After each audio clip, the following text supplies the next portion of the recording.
Là, si, on a tourné. Moi, je fais la cuillère espresso, lui, c'est la cuillère à café. On a tourné ensemble plein de fois. On a tourné ensemble. Tiens, ça enregistre. On va commencer par ça d'ailleurs. Alors attends. Ouais, attends. Tu me dis pas attends. Moi, me dis pas non. Moi, me dis pas non. Ah, non. Toujours attends. C'est quand même très bizarre d'avoir presque des... Mais il disait pas attends avant voilà. Loïc. Voilà. Loïc, le réalisateur de ce podcast. Peut-être prenez-vous l'épisode en cours de route et ça crie déjà. Parce que de toute façon, on a besoin dès le départ de crier déjà pour tester les... Il a dit attends. On ne me dit pas attends. Voilà. Moi, j'attends pas. Qui fait l'émission? C'est Loïc. Tu sais qui je suis, Loïc. Tu sais qui je suis. Tu sais ce que j'ai fait. Allez, Loïc, présente-toi un peu. Bonjour, non, je faisais juste les tests parce qu'on a eu 2-3 soucis sur l'épisode d'avant. Donc je vérifie que tout fonctionne avant. D'accord. Et là, ça n'a pas du tout saturé, on est d'accord? Très bien. Alors, on est dans la moyenne. Merci Loïc, merci parce que Loïc. alors là, du coup, je te présente mes excuses parce que je me suis clairement emporté. Je sais pas ce qui m'a pris, mais bon, voilà. Donc je tiens, voilà, je m'excuse et je te remercie de vérifier la sonorité de ce podcast. Et profitons-en pour saluer et remercier Loïc qui nous accompagne. C'est vrai depuis qui nous accompagne depuis le premier épisode de notre série de Tenez, goûtez, c'est délicieux. Et Loïc, je préciserais, parce que souvent, c'est comme à la radio, on entend des voix, nous, quelques personnes qui nous connaissent déjà un peu et qui nous trouvent plus ou moins moches, mais Loïc est très beau. Loïc est très beau et c'est important, parce que moi, je trouve que dans le travail, c'est toujours agréable de regarder, par exemple, la Joconde. Je comprends. Elle est moche. Ouais. Ah, tu trouves? C'est pour ça que j'ai arrêté de travailler au musée du Louvre. Ouais. Et puis surtout depuis. Et puis t'es parti avec deux, trois souvenirs. Alors quand on a dit ça, non, on n'est pas là pour ça. On est là pour poursuivre cette aventure de Tenez, goûtez, c'est délicieux. Donc c'est un podcast qui reçoit des invités multiples, divers et variés. Oui, mais je dirais, avant d'être des invités, est-ce que ce ne sont pas des amis? Parce que la plupart, on les connaît. Alors soit c'est toi, soit c'est moi, soit c'est tous les deux. Et en l'occurrence, pour l'épisode qui nous concerne, c'est-à-dire l'épisode du jour, c'est quelqu'un que j'aime beaucoup. C'est quelqu'un que j'aime beaucoup et j'irai même plus loin. Je lui ai fait la preuve de mon amour parce que je suis allé le voir 2 fois sur scène alors qu'il n'est jamais venu me voir sur scène, ce qui signifie que je l'aime plus qu'il ne m'aime. Et finalement, est-ce que c'est pas ça l'amour? C'est la noblesse, tu vois, c'est aimer sans attendre rien en retour. Oui, ça peut être ça, mais je rebondis Jonathan parce que moi je suis allé voir tous tes spectacles, même des fois en dehors de Paris. C'est vrai. Ce qui fait quand même des frais au niveau essence, etc. Et que je ne t'ai pas remboursé. Voilà. Et pourtant, je t'aime pas plus que ça. Non, c'est vrai. Tu vois, finalement, c'est pour ça. moi, c'est du business avec toi. C'est un intérêt, par intérêt que je fais ce podcast. Et toi aussi, tu le fais par intérêt. Et Dieu sait que ça nous rapporte comme argent. Mais pour revenir à celui que j'aime plus qu'il ne m'aime, il s'agit donc de Double M. C'est Mathieu Madénian. Double M. Bonjour. C'est la plus longue intro que j'ai jamais entendue de toute ma vie. Mathieu Madénian, qui est comme tous nos invités, une sacrée chipie. Ah oui, une gredine, une vraie gredine. D'ailleurs, un gredin, une gredine, on ne sait pas. Mais c'est vrai que je suis pas venu te voir alors jamais. que t'es venu, mais heureusement. Chaque fois, je me dis putain, ne va pas le voir. Et je respecte. Tu respectes, c'est bien. Et moi, ce que j'aime bien dans notre podcast, c'est que aussi, du coup, on apprend des choses qu'on n'aurait pas. Appris sur nous-mêmes. On apprend à se connaître nous-mêmes. Ouais, on apprend. Et ça, j'adore. Nos invités ne sont qu'un argument pour finalement nous connaître davantage tous les deux. Oui, tu veux intervenir? Excusez-moi de vous intervenir? Non, mais continue. Pas trop non plus, parce que je venais faire ma promo vite fait. Je suis actuellement à Paris et puis voilà. Mais continue à discuter. D'ailleurs, tu y es jusqu'à quand? Alors jusqu'à fin décembre et après je pars en tournée. Mais j'ai pas envie de vous emmerder dans votre univers. Ceci étant dit, et on va rappeler quand même le principe, si tant est qu'il y a un principe dans le podcast, mais il y a un truc qui est quand même assez fou, c'est que j'ai l'impression que tu es, depuis qu'on te connaît, tous les jours sur scène. Est-ce que t'es pas le mec... Non mais c'est vrai. Est-ce que t'es pas le mec qui a fait le plus de représentations? Non mais ouais, parce que d'abord parce que pardon, mais tu renouvelles beaucoup. Attention, il y a des questions de 10 minutes. Oui. Non, c'est moi. Contrairement à vous, qui êtes des comédiens dont le téléphone sonne. Moi, je suis un comédien où le téléphone sonne moins. Donc, le seul moyen que j'ai de m'amuser, de jouer la comédie, c'est de t'appeler toi-même. D'écrire, c'est d'écrire mes blagues et de monter sur scène. Donc, c'est pour ça que, en fait, c'est un moyen pour moi de m'amuser. Parce que si je dois attendre, on fait un métier de dingue. Et pourtant, de te renouveler à chaque fois. C'est ça aussi ta force, c'est que Non, mais honnêtement. C'est des accidents. Le renouvellement, c'est des accidents. C'est comme toi, quand tout à l'heure tu me expliquais, si tu n'as pas envie de monter sur scène, tu vas pas. Je fais pas partie des mecs, tu sais, qui disent je vais faire un spectacle sur la guerre. Ils ouvrent un ordinateur, 4 livres, et ils écrivent des blagues sur la guerre. Je suis incapable de faire ça. Il faut qu'il m'arrive des trucs dans la vie, et ces trucs-là me disent tiens, j'ai envie de le raconter. Là, le dernier, c'est parce que j'ai eu un bébé. Je me suis dit vas-y, c'est un moyen de partir de chez moi. Et l'affiche est très très drôle. Et d'ailleurs, est-ce que c'est vraiment ton fils sur l'affiche? Non, c'est une IA. C'est vrai? Ouais, Elle est très marrante cette affiche. Elle est marrante, t'as vu? C'est le corps de mon fils et la tête de. Ah, quand même. Ouais, parce qu'il fallait. Il faut la tête de quoi? les ombres. D'un bébé donc qui n'existe pas. Et je crois que c'est au Texas. Dans le Texas. C'est un gamin un Texan. Alors on rappelle le principe de l'émission. Fais-le, puisque de l'émission, le mec qui en 1976. Donc dans cette émission de radio, évidemment, il y aura de la réclame tout à l'heure. Et évidemment, on rappelle le principe qui est qu'à tout moment, l'invité déclenche cette petite sonnerie, cette petite sonnette qui appartenait au concierge du Ritz à l'époque, Michel, années 70. Michel du Ritz. 47 000 € la chambre la plus chère au Ritz. Oui, comme quoi c'est pas énorme. Tu vois les critiques, comme quoi c'est cher. On exagère. C'est vraie info. Vraie info. Tu vas, et alors avant, ça se cachait. Non mais chambre, non, je te jure, c'est la tête de mon fils. Pas chambre. C'est une suite, mais 47 000 balles. Rien ne vaut 47 000 balles. Oui, mais combien de personnes tu mets dedans? 165 mètres carrés la chambre. Combien? 165 mètres carrés la chambre. Ah oui, c'est pas. Mais ça reste. Et attends. Pas très grand. Hein. 47 000 €, mais tu libères à 11 h. Oui, voilà, ça c'est marrant. Alors ça, je suis désolé, il y a un problème là-dessus. Je crois que tu peux pas avoir si, je peux avoir un check-out later. Je sais pas. Une déroom, tu sais, pour la journée. Ah putain. Donc, avec ça, il pourra. À un moment donné, ça va le saouler, ça va le fatiguer ce podcast, Mathieu, et je pense qu'il regrette déjà d'être venu, le connaissant. Et il pourra donc inviter son propre invité. Voilà, c'est le qu'on appelle pain le pain surprise, puisque c'est un invité dont on ignore l'identité, et c'est une façon de connaître différemment notre invité, en l'occurrence Mathieu Madénian, M. D'ailleurs, c'est quoi? Il y a un petit côté comment tu dis Déjà. Non, Mathieu Madénian. Non, je crois que c'est mes parents. Je suis arménien, donc Madénian et mes parents. Ma mère était amoureuse du mec qui faisait Thierry Lafronde. Comment il s'appelait ce con là? C'était pas du tout Mathieu. Ben non. Donc je viens de réaliser que ma mère m'a pris pour un con depuis le début. Comment il s'appelle? Mathieu? Mais non, c'était Thierry Lafronde, c'était Drouot, non? Non, il y a un mec qui s'appelait Mathieu, le mec de Thierry Lafronde. Comblé, je fais une recherche sur Internet. Mais Mathieu, il y avait peut-être un Mathieu dans la série. Ou il y a peut-être un Mathieu qui était éclairagiste sur le tournage. Comment il s'appelait Mathieu? Mais je crois que c'est par rapport à ça. Mais Thierry Lafronde, excusez-moi, pendant qu'on est en train de... Jean-Claude Drouot. Bah voilà, c'est ce que je disais, Jean-Claude Drouot. Mais Jean-Claude, Simon, Mathieu, il s'appelait. Alors, je vais ouvrir. Ah oui, on sonne parce que je crois que c'est le producteur du podcast, mais qui vient toujours en retard. D'accord. Voilà. Ah bah c'est génial. Voilà, on est en train de vous citer. Hein. Ah bah c'est même l'équipe d'Acas qui nous rejoint. D'accord. Donc les mecs sont complètement. En fait, c'est une émission à l'envers. C'est une émission à l'envers. De toute façon, bien. c'est une émission qui ne supporte Entrez, installez-vous. Bonjour, ça va? Mathieu, Baptiste. Donc ce Mathieu, c'est quoi? C'est ta mère? Le pain surprise. Mathieu, je crois que c'est ma mère. Mais à l'époque, c'était compliqué d'appeler un gamin Mathieu parce que t'avais une chanson qui s'appelait Il y a qu'un cheveu sur la tête à Mathieu, qui défonçait tous les Mathieu. Ouais. Je trouve ça bien. Mais pourquoi elle m'a appelé Mathieu? Il y a une raison, je sais plus, mais je crois que tu lui as jamais demandé.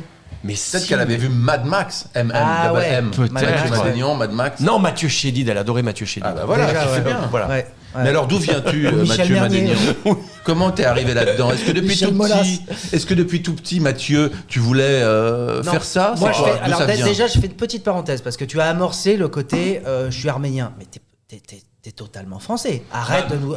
Tu as des origines. Alors on n'a pas le droit de clamer haut et fort ses origines. Il faut bien gagner sa vie à un moment donné. Donc tu fais un premier spectacle qui marche bien. Le deuxième, il faut récupérer une communauté. Bien sûr, donc je me suis découvert arménien. Et là, je suis découvert. C'est vrai que tu as surfé quand même. Tu es devenu un peu. D'ailleurs, je suis turc. La vérité, c'est que je suis. Est-ce que t'es. Arrête, non. Par contre, on plaisante pas avec ça. Non, mais c'était presque une bonne nouvelle, la mort d'Aznavour, parce que tu devenais c'était le calife à la place du calife. Manoukian est passé 2. Manoukian 2, Abkarian 3, moi je suis 4. Ah, t'es 4, je suis d'accord. Il y a encore 2 assassinats quand même. J'attends Manoukian, là. Mais du coup, qui glisse à Chamonix sur une plaque de verglas. Évidemment, je rappelle qu'on plaisante. Hein. Bien sûr. Et l'abus d'alcool est dangereux pour la santé, donc à consommer avec modération. Attention. Et c'est assez amusant parce que la première fois que je suis venu te voir, c'était Morgane Cadignan qui faisait la première partie de ton spectacle. Et j'étais persuadé que tu prenais en fait que la diaspora arménienne. Parce que Cadignan, je pensais que c'était un nom de famille. Il y a Mesa Dorian. Une nana qui est très marrante, qui s'appelle Mesa Dorian. J'ai tourné avec elle. Elle est fabuleuse. Elle est super cette meuf. Très bonne comédienne. Et elle est très marrante sur scène. Et elle fait des persos. Très bon perso. Parce que maintenant, le stand-up, c'est un peu casse-couille. Et tu sais comment on dit un pot en arménien? Un POT? Ouais. Non. Un récipient. Bon, écoute, moi, si c'est moi, franchement. Non, c'est joli. Est-ce qu'on s'arrêterait pas là? Alors, il y a. Mais c'est dommage, c'est joli, c'est joli. On a déjà arrêté le podcast au bout de 10 minutes? Non, non, c'est bien. C'est Marion. C'est étonnant parce que moi, tous les gens qui se réclament, soi-disant, de la culture arménienne, hurlent de rire à chaque fois que je leur raconte cette blague. Donc, permets-moi de mettre en doute tes origines. Il y avait Vélo pliant, steak saignant. Steak saignant, steak saignant, c'est pas mal, tu vois. Ouais. C'est les blagues qu'on faisait quand j'étais. Allez voir Mathieu Madénian en spectacle. Allez voir Marion Mezzadorian. Elle est très bien aussi. Et Morgane Cadignan, puisque Morgane Cadignan qui est même si c'est pas antillaise arménienne. Ouais. Allez voir tout le monde qui est sur scène. Mais oui, allez voir les spectacles. Mais ouais, allez voir le spectacle vivant et ne regardez pas ça à la télé. C'est du spectacle vivant. Encore que tu te destines à toute autre chose. C'est beau ça, putain. Très très beau ça. Tu te destines à toute Normalement, autre il y a un chose tapis parce musical. il suffit de lire Wikipédia parce que nous, on va pas chercher loin. Tu as, je crois, un DEA et un DESS de psychologie criminelle. J'étais criminologue. C'est marrant, j'allais poser cette question. Ouais, je voulais être criminologue quand j'étais petit. On fait partie de la même génération. Il y a 2 films qui nous ont marqués. C'est Le Silence des Agneaux et Top Gun. Alors, soit tu devenais joueur de volley gay, soit... Parce que c'est ça. Regarde Top Gun. Mais Top Gun. Moi, j'ai choisi. Moi, j'ai choisi le volley. Toi, oui, on sait. C'est ce que j'allais dire. Jonathan, c'est plus que le volley. Mais il n'y a pas de problème. Et après, il y avait Le Silence des Agneaux. Et quand j'ai vu Le Silence des Agneaux, je me suis dit, c'est ça que je veux faire comme métier, moi. Et je suis un passionné des tueurs en série. Des robes en peau de peau. Et j'ai fait ça. Ah non, c'est vrai, c'est le film qui t'a vraiment... Ouais. Il y a en fait, dans ma carrière, montée sur scène, c'est Dupontel, un sketch qui s'appelle Rambo dans Carnaval de Patrick Sébastien, dans une émission. J'ai vu ça, je me suis dit, putain, c'est ça que je veux faire. Et quand j'ai vu Sans Agneau, j'ai dit, si je fais des études et je vais loin, c'est ça que je veux faire. Ouais, mais alors justement, lequel est arrivé en premier? Le Silence ou Patrick Sébastien? En fait, j'ai fait les deux, sauf que... Patrick Sébastien dans Le Silence des Agneaux. Là, je crois que c'est en projet. Non mais c'est vrai en plus. Bon bref, on verra. Dit, je crois que Jean-Paul Rouve qui va faire un tueur bientôt au cinéma là. Il passe des tuches à. Il faudra retrouver ce qu'il va faire. Il avait déjà joué Matzneff. Exactement, ouais. Oui, c'est chaud, putain. Ça, c'est un bon comédien. T'imagines? Enfin, c'est pas par rapport à toi que je dis ça. Enlève le ça. C'est un bon comédien. Non, mais je pas mal pris. Mais bon, je vais faire une petite pause. S'il vous plaît. Donc, on est quand même dans un débat politique. À côté de chez moi, à Perpignan, il y a. Qu'est-ce qui s'est passé en premier? D'abord Patrick Sébastien ou est-ce que tu as été tiraillé entre les deux? Non, parce que j'étais un très bon élève parce qu'il fallait que j'ai mes examens au mois de juin. C'est vrai que tu as eu ton bac mention bien. Ouais, j'ai tout parce qu'il fallait que j'ai en juin pour après partir en saison. À côté de chez moi, il y a des villages de vacances, tu sais. Et donc juillet, août, septembre, je faisais de la scène dans les villages de vacances, les animateurs. Voilà. Déjà quand même. Et quand j'ai fini mes études, je suis allé au bac plus 7, 8. Et tu as toujours les mecs qui font, je vais faire une année sabbatique. Il y en a qui font le tour du monde et moi je suis monté à Paris. Et cette année sabbatique dure depuis 25 ans maintenant. Mais j'ai eu du pot. L'idée de monter à Paris, c'était quoi? C'était d'y aller, de gagner ta vie? Ouais, j'avais un pote qui s'appelait Frédéric Lerner qui faisait la musique d'un gars. Bien sûr. Et il m'a dit, si un jour tu montes à Paris, je te mets figurant dans. Au moins ça te permettra. Tu en as parlé plusieurs fois. On te voyait de dos à chaque fois. Mais j'ai eu la chance. Je savais pas ça. Au bout d'un mois, j'étais. Il y avait marqué casting chauffeur de taxi. J'étais pas dans le casting, mais j'ai tapé à la porte et j'ai dit voilà, il vous manque un accent dans la série. Le mec il me dit bah assis-toi, vas-y, on fait le casting. Et 2 jours après, j'étais en train de faire le taxi d'un gars et une fille. 3 mois après mon arrivée à Paris, c'était dingue. Et pas que le taxi, t'as fait plein d'autres rôles. Tous les rôles qui n'étaient pas récurrents. C'est ça. Donc en fait, j'ai toujours la même voix. Bonjour là, tu vas bien? C'est le mec, le chauffeur de taxi, le prof de natation à l'île Maurice, le perchiste à Courchevel. Je faisais tous les petits rôles. Ça t'assurait en plus un vrai revenu. Ça te payait ton loyer à l'époque. Et j'étais dans la Champions League des séries parce que à l'époque, t'avais, comme début, t'avais 6 chaînes. Ouais. Et t'avais 2 séries courtes, c'était Caméra Café, un gars, une fille. Ouais, c'était tout, hein. C'était et moi j'étais là-dedans et quand on me dit oh là c'est pas chiant de jouer de dos, je me dis t'es malade ou quoi? Il y avait mon nom au générique. Ouais, pour moi, c'était hallucinant. Mais c'était que de la chance. Hein. Vraiment, ma carrière, c'est que de la chance. Et alors, pas moi. Je pense que c'est des rencontres aussi. Et puis, je pense que la chance, tu te la crées. Ouais, moi, c'est ce que j'ai écrit. Et on remercie tous les bénévoles qui participent également à cette à la chance, qui participent à la chance. Mais cette idée de travailler dans la psychologie criminelle, hein, puisque c'est quelque chose que. Est-ce qu'aujourd'hui encore, tu t'intéresses à ce sujet? Je suis tous les procès. Est-ce que tu lis Le Nouveau Détective? Est-ce que tu j'ai tous mes potes potes sont juges ou avocats ou Ah, quand procureurs, même, t'as et je gardé, vais assister à beaucoup de procès. Et qu'est-ce qui te fascine là-dedans, pardon? On l'a tous, c'est ce côté sombre. C'est pour ça qu'on aime les tueurs en série, les machins. C'est qu'à un moment donné, on a chacun ce côté. Quand tu vois Francis Holm, le procès, c'est une intelligence débile, parce que c'est des crétins les tueurs en série, hein. Mais il y a une espèce de truc qui se dégage de ces gens-là maléfiques qui, quelque part, pas t'attire, mais comme tu l'as évité, parce qu'on n'est pas devenu ça, et ben tu te dis, mais comment ça peut fonctionner? Comment on peut être aussi... Moi, ça me passionne, ce côté noir. Quand tu regardes un mec comme... mais tous, même... Alors, c'est de plus en plus dur de devenir tueur en série. C'est pour ça que s'il y a des gens qui veulent être tueurs en série, il faut pas... Quoi, trop de concurrence? Il faut qu'ils baissent. Ouais, en fait, c'est comme les disques d'or. Faut baisser. Tu vois, faut passer au bout de 2 victimes, t'es tueur en série. D'accord. Tu vois, et tu grilles un feu rouge, t'es tueur en série. Voilà. Mais avant, tu pouvais être. Tu vois l'affaire du petit Grégory, typiquement. Pose ce couteau là, qu'est-ce qu'il fait ton invité surprise avec le couteau là? C'est vrai. Surprise. Il est bizarre. On parlait du petit Grégory. La tante là, c'est le corbeau. Mais si tu avais mis un criminologue à l'époque, parce qu'il n'y avait pas de criminologue en France, en 5 minutes, l'affaire était réglée. C'est vrai, tu penses? Évidemment, tu te rends compte que le petit Grégory, l'autopsie du gamin, on n'a même pas fait ça. Quand il y a eu l'autopsie, ils n'ont même pas vu s'il était noyé post-mortem ou avant sa mort. Et en fait, on s'est rendu compte qu'en fait... Mais ça, c'est le médecin légiste qui aurait dû... Mais il était nul. Ah, c'est ça, c'est aussi... Il était nul. Et au lieu de vérifier le truc... C'est une science qui date des années... D'ailleurs, il y a une série qui... Mindhunter. Mindhunter qui raconte... Et d'ailleurs, il n'y a pas eu la saison 3, malheureusement, mais qui est incroyable. Il y a 2 saisons. Mais à l'époque, criminologue, tu fallait aller aux États-Unis ou au Québec. Mais l'affaire Grégory, en 5 minutes, tu la règles. Alors justement, je me suis amusé... C'est une autre facette de Mathieu. C'est intéressant, c'est sa face sombre. Alors, je vais te donner des noms de tueurs, de tueuses en série, et tu vas me dire s'ils ont existé. Ok. Si je te dis par exemple le fumeur de Brighton. Non. Non, absolument. C'est un mec qui faisait du jambon, ça. Non, c'est un mec qui fumait ses clopes sur la plage. Voilà. Ça fait, il voyageait pas mal, mais il a arrêté d'ailleurs. Il a arrêté. L'ogresse de la Goutte d'Or. Oui. Il a dit oui très vite. Absolument.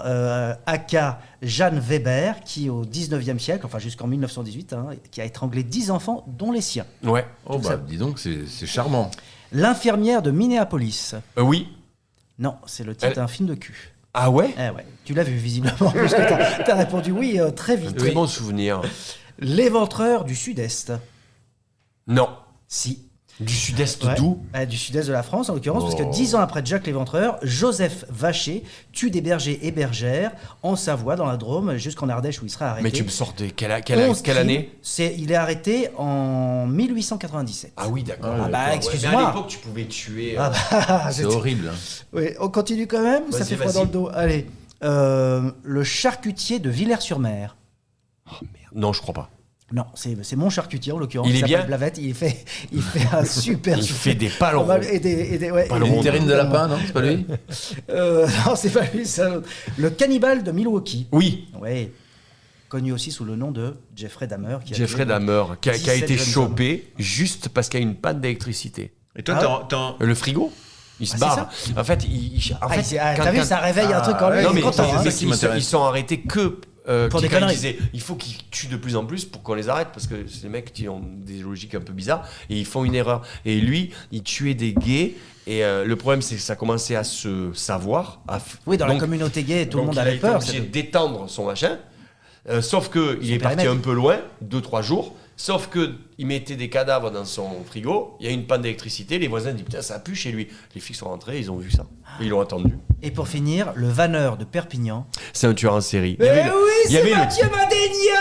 Il y avait le tueur de la gare, le tueur de la gare. Et tu sais quoi? Le tueur de la gare, comme c'est des cons. Le mec, c'était un tueur à Perpignan. Il n'était pas arrêté. Faites entrer l'accusé. Fait un truc là-dessus. Comment il l'appelle? Il y a vraiment eu un tueur à Perpignan? Le tueur de la gare, il y a un film sur Disney avec Tim Seat. Et le mec, il avait tué... moi, c'était pas des copines, mais à la fac, il avait tué deux étudiantes.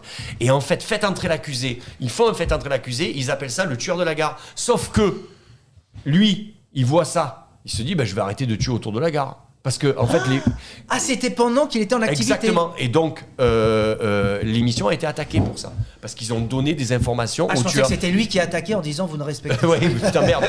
Mais d'ailleurs, il devrait arrêter avec on les sacralise trop. On met trop de Alors bons noms, ça, les ventreurs. Alors ça, moi, je suis tout à fait d'accord. La petite bite de Minneapolis, je te jure que le gars, il gueulerait.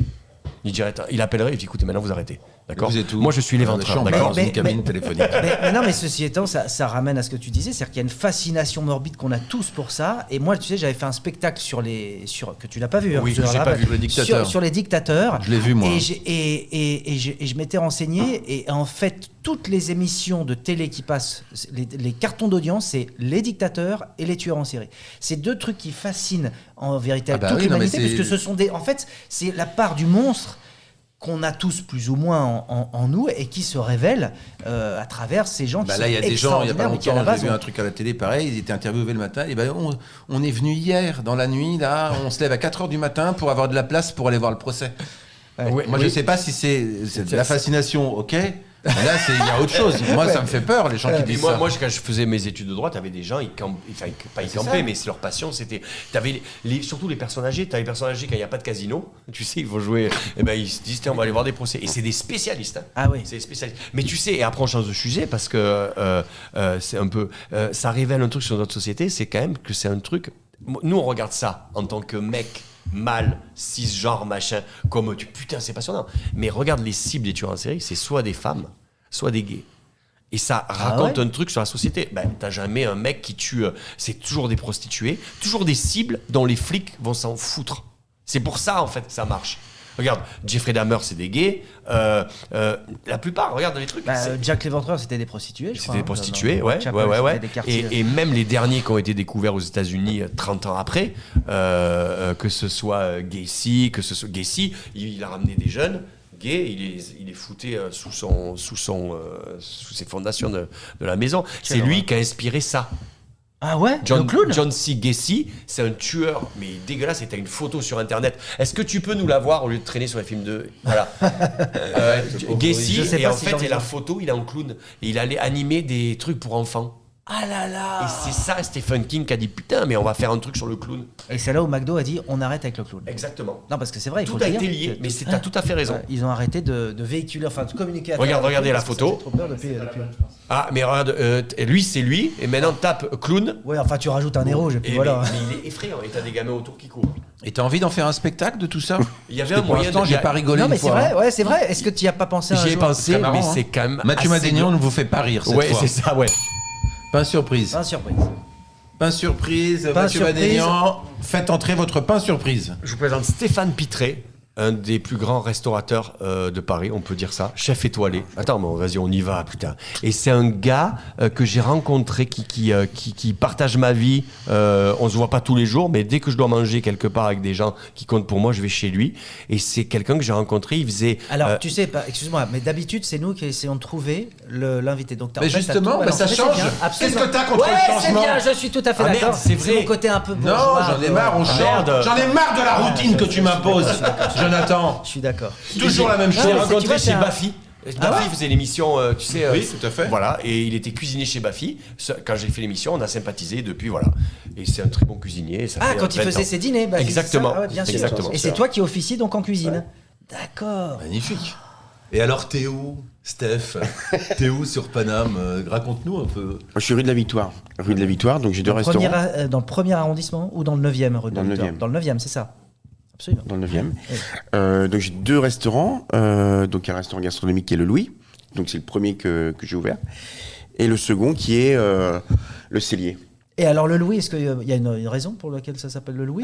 Alors le Louis, c'était mon père, mon grand-père, c'est encore mon père, mais c'était aussi mon grand-père et mon arrière-grand-père. D'accord. Et pourquoi ils t'ont pas appelé Louis alors?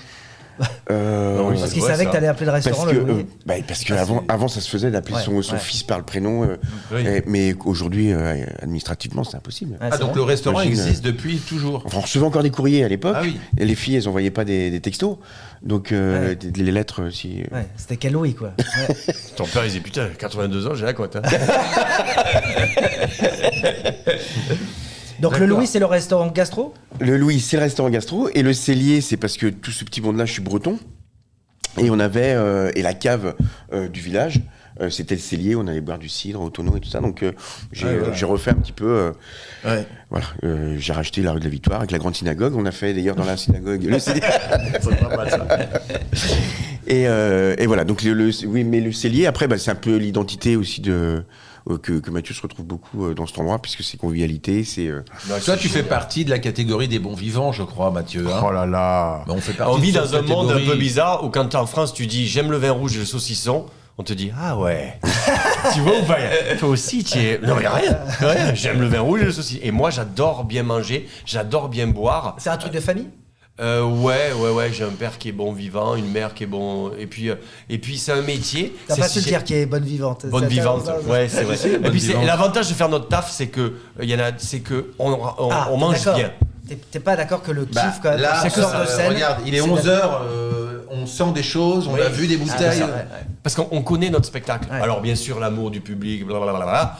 Mais je suis désolé, moi quand je fais ma tournée, j'ai reçu là les dates de tournée avec mon régisseur. On regarde les restos qu'on voilà. peut tenter, Ça, on c'est des appelle gens le bien. gars avant, on leur dit vous pouvez rester jusqu'à 23h30, je vous invite toute votre famille et vous nous faites un truc, on paye, y a pas de... Et alors putain, Mais oui, mais parce que c'est pas que faire, c'est aussi un moment de vie. C'est comme les tournages. Tu vois, c'est le off, le on. il y a c'est tout. que Sinon. et ce qui est génial, c'est tourner dans les petits villages ou les petites villes. Parce que quand tu vas à Lyon, Marseille, ils envoient des humoristes, des acteurs, des comédiens. Mais quand tu vas jouer à Vierzon, putain, magnifique. ils sont heureux de t'avoir en fait. Et ça, c'est génial. Ouais, donc, voilà. Écoute, je crois qu'il y a les bons vivants et les autres.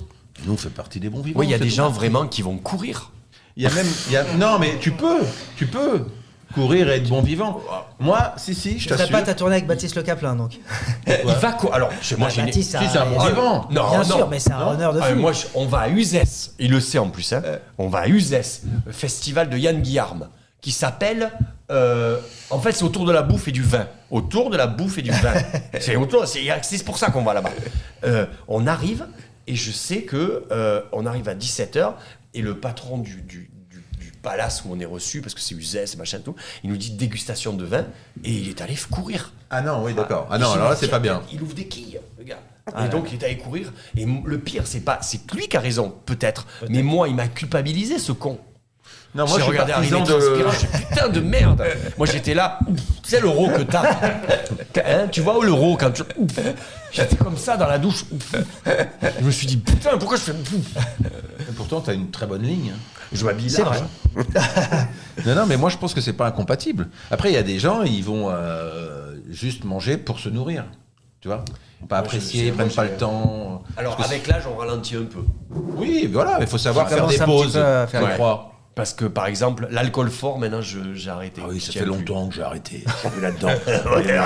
Et la clope. Par contre, la clope, non, ça c'est mon petit La petite plaisir. clope de 3h du mat. Tout va bien. Justement, Tout va bien. tu cuisines toi-même? Non, je suis Non. nul. Donc en fait, c'est pour ça que t'adores la... Moi aussi. Toi, c'est ce que- non, toi tu cuisines Non, bien. pas du tout. Ah non, moi je cuisine pas. Non, moi ce que Arrête, j'aime. moi- pourquoi tu dis ça? Tu mens? Non, tu non, mens ah non, ce que j'aime, devant moi, les ce que j'adore, auditeurs. ce que j'adore, c'est faire les courses. Faire les courses, mais tu peux pas. Moi savoir j'adore le kiff. faire l'essence. À faire l'essence, bien évidemment. Je vais faire l'essence, moi. Mais faire les Eh courses, ouais, c'est les un gars. truc que j'adore, choisir les produits. Alors, il se trouve que. Mais comment tu sais quoi choisir si tu les cuisines Non, mais pas lui, il J'ai est démarré super avec Coff, fort. donc Mais ça a été oui. mes premiers pas à la télé, c'était avec Jean-Pierre Coff. Oui. Donc j'ai appris à faire les marchés. Donc c'est vrai que vrai. trouver les bons Tard. produits, tout ça, moi c'est tout ce que j'aime. Mais je sais faire de l'assemblage, mais cuisiner proprement, c'est-à-dire faire des sauces, trouver les plats, les cuissons Ah oui, et c'est machin. encore autre Je chose. sais Tu pas sais le que je faire. suis interdit de Jean-Pierre Coff. Pourquoi? J'ai commencé chez Drucker, tu sais, en soins palliatifs. Et j'étais tout jeune quand j'ai commencé. Et Jean-Pierre était chroniqueur, culinaire. oui. Et c'était un mec. Soit il t'aimait, soit il t'aimait pas. Ça, c'est et moi, j'ai eu une chance, il m'aimait. Ok? Et je me rappelle, il y avait l'escalier qui descendait pour le studio. Et lui, il était dans le coin comme ça. Il avait une petite loge. Et dès que je passais, j'entendais Madénia. Et là, j'entendais. Eh bien, voir ça. Et 2 fois, je suis arrivé sur le plateau où c'était. Et mon texte, je l'avais. Parce que je suis passé. Et donc, Drucker m'avait dit tu passes de l'autre côté. Ah oui. Tu t'arrêtes plus, tu passes de l'autre côté. Et tu reviendras quand tu auras fini l'émission. Mais j'ai des souvenirs. C'est un avec des Coff. premiers qui a démocratisé Coff, c'est de la merde. Oui, Bien c'est sûr, et puis non, mais qui était en vérité très Des en mauvais avance sur son temps, parce produits. que à l'époque, on disait d'ailleurs que c'était un peu poujadiste, réactionnaire, parce qu'il parlait du Made in France. Mais toutes Et ces maintenant, questions c'est qui aujourd'hui sont au cœur de nos c'est- préoccupations, il était super moderne. qui Très était en avance. très éco-responsable, parce qu'il disait c'est honteux de manger une tarte aux fraises au mois de janvier. Mais il avait tout à fait raison, ouais. parce que c'est une incohérence totale. Et il disait qu'il fallait respecter le cycle des saisons, qu'il fallait être le plus, comment on dit, local dans sa consommation Exactement. également. Donc toutes ces préoccupations qui aujourd'hui sont des sujets presque à la mode, il les a Il était amorcés moderne, il y a, on le savait pas. il y a 20 ans. Il y a 30 ans. Ouais, C'était comme un mec bien, putain, qu'est-ce qui était chouette. Et donc tu alors Stéphane, revenons à qu'est-ce qu'il y a? Raconte-nous un peu, qu'est-ce que t'as amené là sur le plateau? Alors regarde, Vends ça. Alors oui, attendez. Est-ce que tu te souviens qu'on a quand même fait un barbecue ensemble pendant le Covid? Oui, exactement, ouais. Oui. Il m'appelle. Qu'est-ce que tu fais? Je dis, bah, de toute façon, tout est fermé, il n'y a personne dans les rues. Tu faisais un barbecue Je pour vais les faire gens. un barbecue. Il y en a quelques-uns qui travaillent. Je dis, je vais faire un barbecue. Mais dans la rue à Paris? Ah, là, rien à foutre. Ah oui. Rue de la Victoire au milieu. Devant C'est le son Covid. resto. Tu vas C'est le le faire Covid. Toi, tu fais des barbecues dans ta chambre. Tu fais des méchouis, toi. Rue de la au Victoire. Martinez, au dernier étage. Rue de la l'hôtel Victoire. Martinez. Et il dit, bah écoute, de toute façon, j'ai rien à faire. Tu faisais un peu sur des planches devant le Paname? Ah oui, on jouait dehors, parce qu'on pouvait pas jouer dans les Et là, salles, il on dit, jouait bah, sur le trottoir. J'ai rien à foutre, pour les gens, je viens faire le barbecue avec toi, j'ai rien à foutre. Et on on a fait- on a même mangé. Tu faisais des ramen aussi, tu sais, tu t'en rappelles après, de ça ouais. aussi. Tu faisais des ramen pendant le confinement. Mais il fait des trucs géniaux. Il fait ses sardines. C'est lui qui fait ses propres sardines. Oh, c'est vrai. C'est Je suis un fou. Alors moi, tout ce qui est Robert, vas-y, maquereau, tiens, prends ça. sardines, anchois, tous ces trucs-là, c'est ma C'est passion. sardines. Ah, ça, j'ai. C'est vrai Oui, c'est une Comment ça, collaboration c'est avec tes sardines Tu les pêches Conserverie Courtin. C'est Ah ouais une collab qu'on a fait, puis avec mon huile d'olive. Putain, pardon, j'ai oublié l'huile d'olive dans le taxi. Ah, mais il y a un taxi qui doit être là. Oh là là. C'est pas vrai. Ouais, T'as on a fait- la note du taxi? Tu leur enverras, tu Ah prendras non, un mais reste. non, parce que c'est de l'huile d'olive qu'on a fait un peu à mon image, on va dire. Dans les Mais parce que toi, t'es albums breton, de c'est Venise. ça? Ouais. Et donc, quand tu dis ce sont Mais mes je sardines, mange beaucoup de beurre. quand tu dis ce sont mes sardines, comment ça se passe? C'est-à-dire que c'est pas tes sardines dans le sens. C'est-à-dire que tu travailles avec une on travaille- conserverie. Voilà, Et en c'est fait. toi qui élabore la parce que recette, le conditionnement. Voilà, parce que la conserverie, c'est un métier. C'est compliqué à faire. Ouais. Je crois qu'il y a eu un problème il n'y a même pas très longtemps. Ah, c'est Un bon, restaurateur qui a voulu faire. Et donc là, oui, avec la conserverie Courtin, on a mis au point une recette très simple avec mon huile d'olive. Et donc j'ai ma série. Avec ton huile d'olive. Ah oui, donc c'est pointu. Donc. Mais ton huile d'olive que tu cultives où? Enfin, que tu fais mettre. C'est à Baume de Venise. Ah d'accord, comme le célèbre vin. Voilà, c'est ça. Légèrement sucré. Ouais. Bien. Et avec un moulin qui a goût de été. ça. Qui a été remis en place. Et il a fait mon plat préféré Alors, qui c'est s'appelle quoi l'aioli selon Madame Ah là Madénian. là, là, il y a- Selon Jacqueline. Ma mère Oh elle fait là l'aïoli. là. C'est le meilleur plat du monde. Mais avec Et la donc- morue? Oui, tu regardes, t'as tout. Avec l'aïoli. Et sans cet aioli, sans cet aioli. Ça c'est fantastique. Ah, c'est le plat préféré de ta mère? Ouais, en fait, Oh. c'était. À Paris, il n'y en a pas d'aioli, j'en trouve pas. Et moi, je lui ai dit, mais putain, mais pourquoi tu fais pas un aioli à ta carte? Parce que c'est un peu, c'est un peu végétarien, à part le poisson. Enfin, je veux C'est dire, vrai. si tu- Et très léger. Et très contrairement à ce léger. qu'on croit, ouais. Et bon, faut se laver les dents après, mais C'est vrai. c'est le meilleur plat du monde. Alors ça veut dire que toi, par exemple, Mathieu, c'est un métier dans lequel tu aurais pu aussi, vers lequel tu aurais pu aller? Non, je suis pas assez patient pour faire ça. C'est un métier qui est super dur, super ingrat. Moi, quand je Ça, vais dans c'est les vrai. restaurants, surtout qui goûter, nous ça. accueillent après les tournées, les trucs comme ça, je vais souvent voir le chef parce que c'est des gens qu'on félicite jamais. Ils sont toujours enfermés dans leur C'est vrai. truc. Et je trouve ça. J'ai beaucoup d'admiration pour les gens qui font de la cuisine, surtout pour d'autres personnes. C'est un truc, c'est incroyable, je trouve. Tenez, Donc, goûtez, c'est délicieux. Moi, je suis C'est vrai que vraiment en train de c'est la manger. première fois que vraiment on goûte des choses et je dois dire que, alors on le dira jamais assez, hein. Avec modération, mais c'est très très bon. Le vin est pas mal. Hein. Ouais. Qu'est-ce qu'on boit Le là vin. pour être Qu'est-ce précis qu'on boit là? Avec la petite figue. Stéphane. Alors là, on est à l'orgue. C'est Château La Martinette. C'est un Ah, pote. quand même. C'est un pote qui s'appelle Jean-Denis. On l'embrasse. Et on est sur du Vionnier. C'est Très bon le pâté en croûte, très léger en plus. C'est léger ça Le Ouais. pâté en croûte. C'est quoi on est quoi dans la Drôme un peu là? C'est quel On est où là? On est sur quoi? On est sur des coteaux en pente. L'orgue, c'est. Non, On c'est est pas le sur Var, une- c'est quoi une robe, l'orgue Ah, c'est boisée. carrément là, d'accord, peut-être. Alors c'est marrant parce que là on a vraiment l'exemple même de ce que c'est qu'un Madénian. Un Madénian, en fait, c'est ça. C'est de l'anecdote croustillante, de la rigolade Du et vin. des bons moments entre amis. Et Qu'est-ce du- qui et de la reste bonne qu'est-ce qui reste à la nourriture. fin? Qu'est-ce qui reste à la fin? Les tueurs en série. Les tueurs en série. Mais putain, on se souvient plus des tueurs en série que des humoristes ou des C'est comédiens. comme C'est dingue. le fameux truc du journaliste, tu sais, Ladislas de Hoyos, Ah oui. qui avait réussi à piéger en Argentine. Exactement. C'était quoi cette histoire Barbie, Klaus Barbie. C'était Ladislas Doy. Je me souviens très bien de et il y a la Ladislas. vidéo, vous pouvez la regarder sur Il YouTube. lui met le doigt sur la feuille, il récupère ses empreintes. Il montre une photo de à l'époque en disant mais ça c'est Attends, pas vous à Je l'époque. connais pas cette histoire. tu connais Donc, pas Ladislas Doyo se retrouve face à Klaus Barbie Il qui l'interviewe. nie avoir participé. Non, enfin, qui est une autre personne avec un autre nom. Mais non. Mais vous êtes Klaus Barbie? Non. Non, mais ok. comment il arrive à l'interviewer, à le retrouver parce que donc il Bah, doit- l'autre accepte quand même d'être interviewé en se faisant passer. Il s'est dit c'est bien comme ça, je vais certainement passer à côté. D'accord. Il y a des doutes. Bah non, moi je m'appelle Carlos Pérez, je sais pas comment il s'appelle. Et il lui donne une photo. Il lui dit mais c'est pas vous ça à l'époque en 39 ou je sais pas quoi. Le mec prend la photo. Il prend la photo. Il dit bah non, c'est pas moi. Baiser. Et ensuite, donc Ladislas Il y a deux Hoyos choses. ramène la Déjà, il a photo. répondu comme s'il comprenait le français, parce qu'évidemment, il parlait en espagnol. Et déjà, il y a un truc où on se dit, ah, c'est bizarre, il comprend le français. Alors, soi-disant, non. Et après, c'est qu'il avait. Et donc l'ADN. Ladislas Hoyos ramène la photo en labo, Voilà. le fait analyser. Oui, Incroyable. regardez ça. Mais ça, c'est sur les réseaux, tu peux retrouver sur l'internet. Et bizarrement, on se rappelle plus son coup de gueule à la télé dans tous les BD. C'est vrai, bien que sûr. cette histoire-là. Oui, quand il y a un orage ou je sais pas quoi.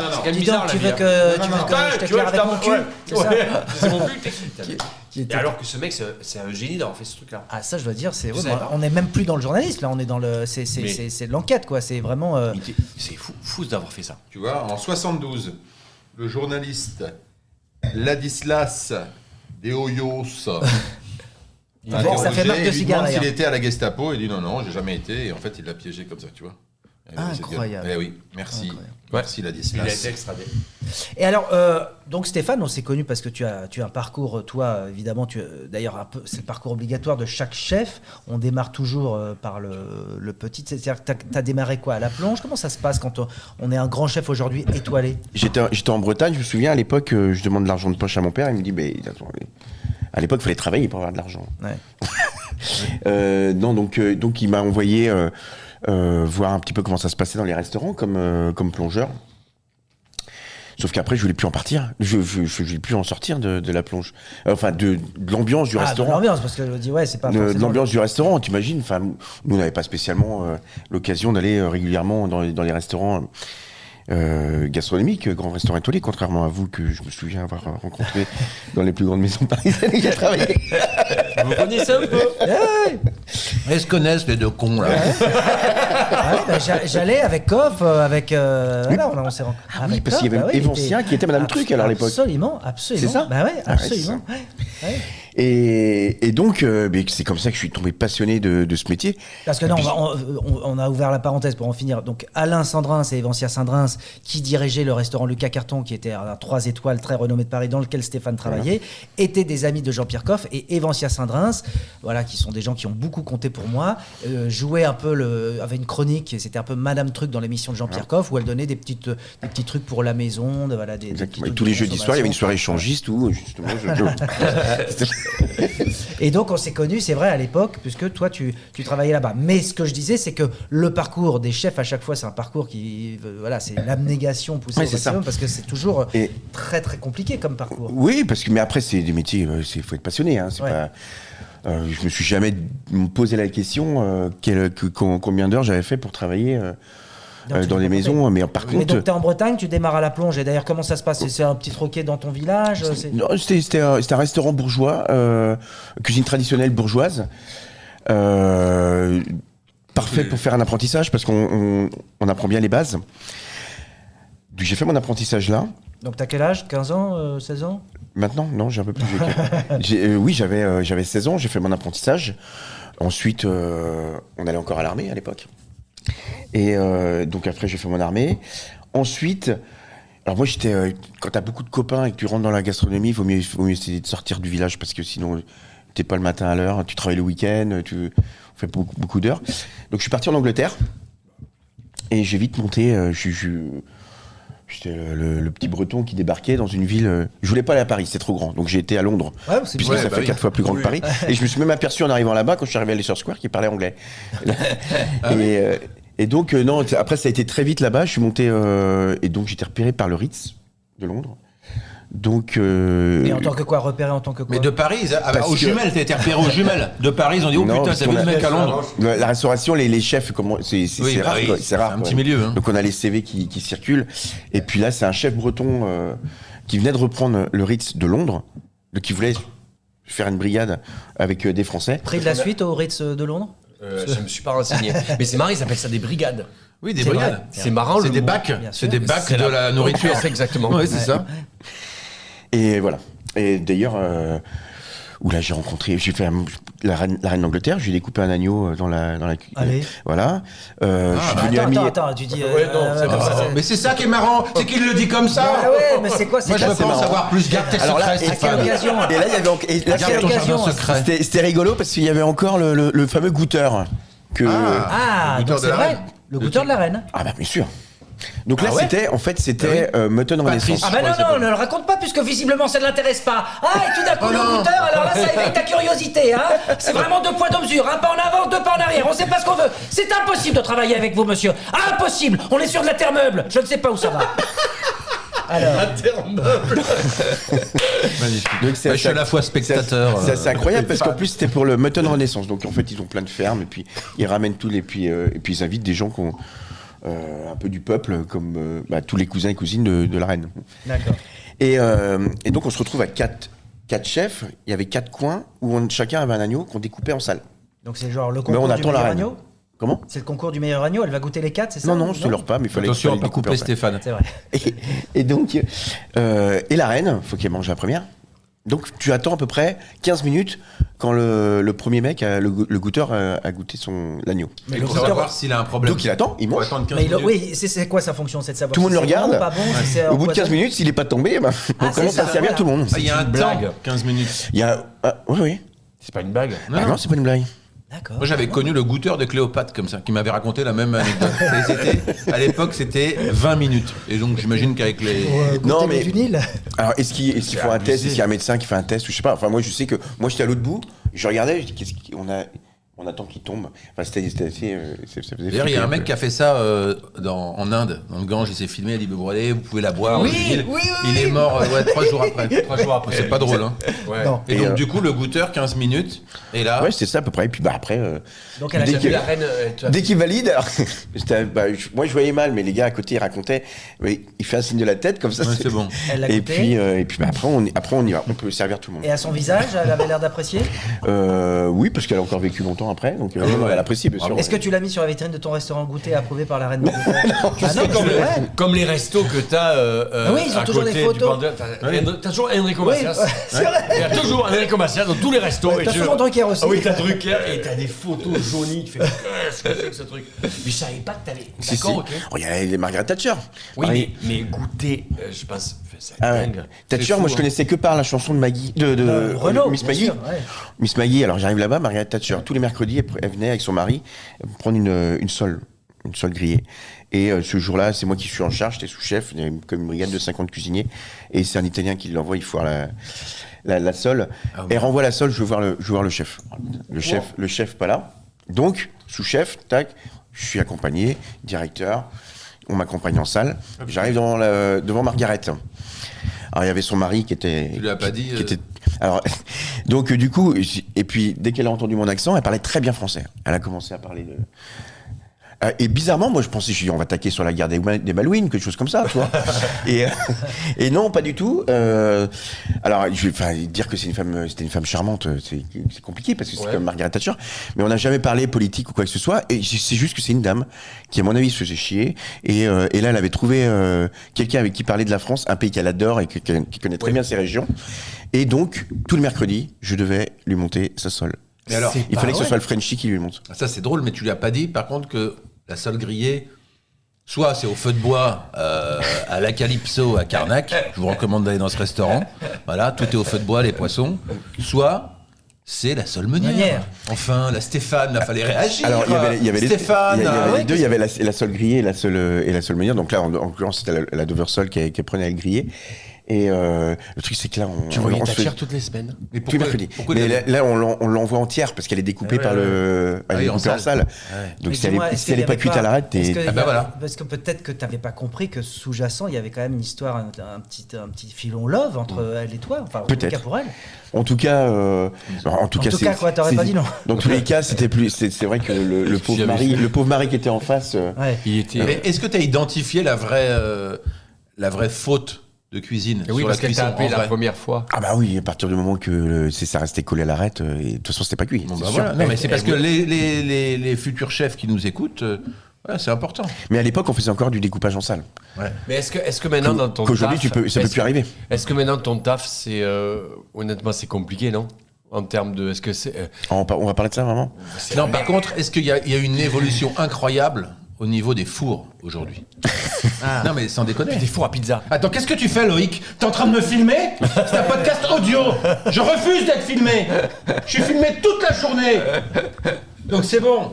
C'est dingue. Pardon, je croyais qu'il me filmait. Non, en fait, il dit qu'il va falloir arrêter le podcast parce que c'est trop long. C'est trop long. En plus, il est très bien. Oui, parce qu'on parle, on dit plein de choses. Rester là-dessus. D'ailleurs, est-ce qu'on s'arrêterait pas là? Mais oui, on s'arrête là. Allez, il y a quand même une chose. Ouais, ça s'arrête très nettement, très comme ça, mais pas tant que ça, parce que c'est vous qui allez finir le podcast. Voilà. Parce que c'est le principe. Les deux c'est chippies, que nous, on s'en va. Et les gredins, les gredines, et la on vient en Madagnan. rouge, elles disent ce qu'elles veulent sur nous, sur l'émission, sur elles-mêmes. Voilà. On veut rien savoir. On l'écoutera comme tous les autres auditeurs et auditrices. Chier, j'en ai marre. Et on les aime quand même. C'est tout le temps la même fin. Allez. C'est tout le temps les gens qui finissent le podcast.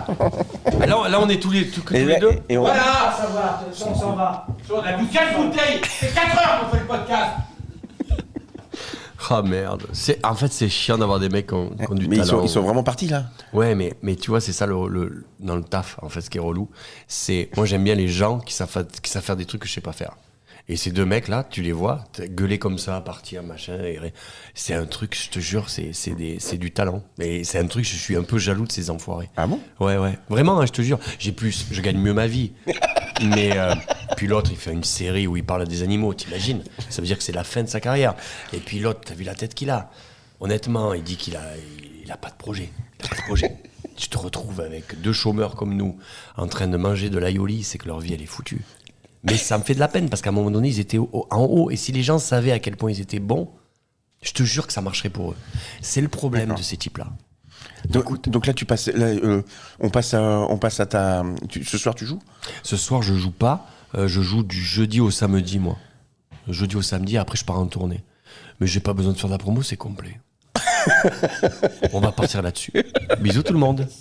Au revoir. Et si vous êtes tombé amoureux fou de ce podcast au point de tout plaquer, votre boulot, votre famille, votre appart, pour ne faire que ça, que nous écouter, n'hésitez pas à le manifester en faisant quoi? En distribuant des likes. Des likes, des bisous, enfin une manifestation quelconque, des cœurs. Ah oui. Sur les réseaux. Faut partager, faut retweeter, tu sais, machin, enfin tout ça, re-instagrammer, re-tiktoker, enfin bref, le foutre partout, faut le balancer partout, faut en jeter sur les murs, c'est ça. faut dire qu'est-ce que je crier nos les noms aime partout dans la rue, enfin voilà, dire que c'est génial, parce que sinon c'est quoi, important. Sinon l'algorithme ne marche pas. Il faut que ça se diffuse, Jonathan. Un bel FDP. Donc partagez. Tenez, goûtez, c'est délicieux.